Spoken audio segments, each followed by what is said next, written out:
India is the world's largest democracy with over 1 billion people, and each one of those people should demand a better police.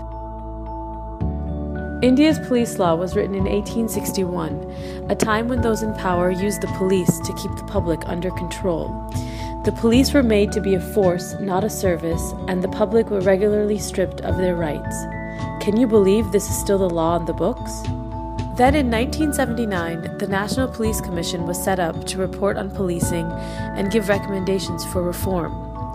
Through deep study and analysis, the Commission produced 8 NPC reports and a Model Police Act meant to reform the police. Unfortunately, these reforms were never implemented, and the reports just sat in a drawer collecting dust. As a result, policing continued to devolve away from being a service for the public. Then, in 2006, the Supreme Court ruled in what is commonly called the Prakash Singh case. The court came up with the idea that reform would occur through several directives that the states and union territories must adopt. The first directive is to constitute a State Security Commission. This commission works to ensure that the state government does not exercise unwarranted influence or pressure on the police, a major key for effective law enforcement. It also lays down broad policy guidelines and evaluates the performance of state police. The second directive is to ensure the tenure of Director Generals of Police. The selection process must be transparent, and the DGP must be picked from among 3 senior-most officers impaneled by the Union Public Service Commission. The selection process will be based on a candidate's length of service, service record, and range of experience. The tenure of the chosen DGP would be a minimum of 2 years. Third directive is to secure tenure for officers on operational duties. Sometimes transfers are used to punish police for disobedience, even if they did nothing wrong. This directive sets up 2-year tenure for officers such as the Inspector General of Police, Deputy Inspector General, Superintendents of Police, and Station House Officer. The hope is that this directive will lead to less arbitrary and frequent transfers of the police. The fourth directive is to separate investigation and law and order functions of the police. Both investigation and law and order are vital and specific police functions. In order to encourage specialization of performance, these 2 areas must be separated so that the investigation of crime and the prevention of crime can be upgraded overall.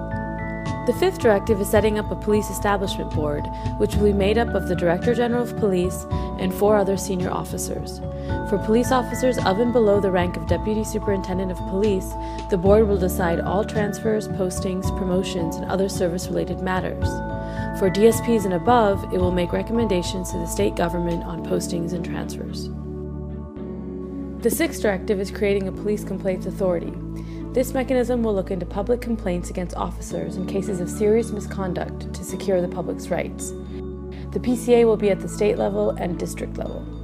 At the state level, for superintendents of police and above, the authority will inquire into cases of serious misconduct, including incidents involving death, grievous hurt, or rape by the police.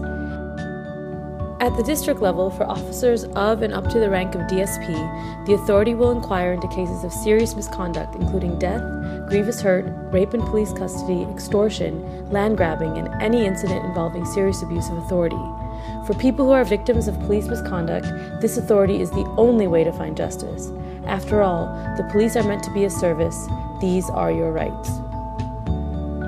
However, none of these directives can stand on their own in order to change policing. They must be adopted as a whole to create real and lasting change. In the same way that a single hammer isn't enough to build a house, since many tools are required to make a strong foundation, no one directive can be used to fix policing. Systemic reform is the key. This is the way to go from force to service to build better policing.